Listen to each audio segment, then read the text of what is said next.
यहाँ रहने वाले जितने गरीब लोग हैं उनके बच्चों के पास पढ़ने का कोई सुविधा ही नहीं है। गरीब का बच्चा जा रहा है पढ़ने, वहाँ पढ़ता नहीं है, खिचड़ी खाया और घरे चला आया। कॉलेज में खिचड़ी नहीं बट रहा है लेकिन वहाँ से डिग्री बट रही है। बिहार के शिक्षा व्यवस्था का हाल ये है, स्कूल से खिचड़ी और कॉलेज से डिग्री बट रहा है, पढ़ाई दोनों में कहीं नहीं हो रहा है। तो अगर पढ़ाई चाहिए क्योंकि यही रास्ता है गरीबी से निकलने के लिए, तो बिहार में सबसे ज्यादा पैसा शिक्षा पर खर्च होना चाहिए।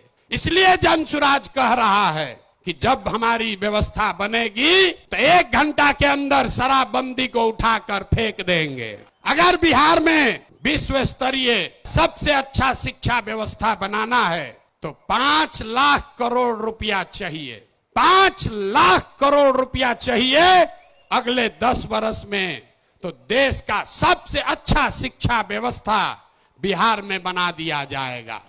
और ये 5 लाख करोड़ रुपया आएगा कैसे? जो शराबबंदी हटाएंगे तो ये तय किया कि शराब से आने वाला टैक्स का पैसा वो बजट में नहीं जाएगा, नेताजी के सुरक्षा के लिए नहीं खर्चा होगा, सड़क बिजली पानी के लिए नहीं होगा। जितना शराबबंदी के टैक्स का पैसा होगा अगले 20 वर्ष बिहार में सिर्फ और सिर्फ नई शिक्षा व्यवस्था बनाने के लिए खर्च किया जाएगा।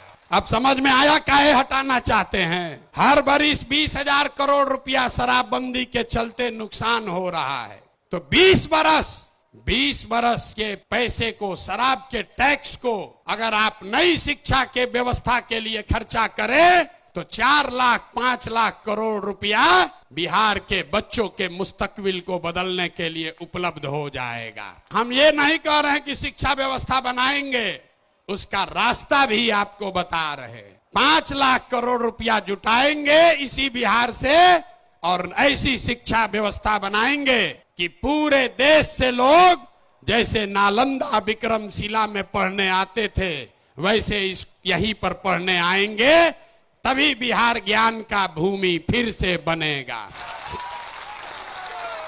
शराबबंदी जाएगा, नई शिक्षा व्यवस्था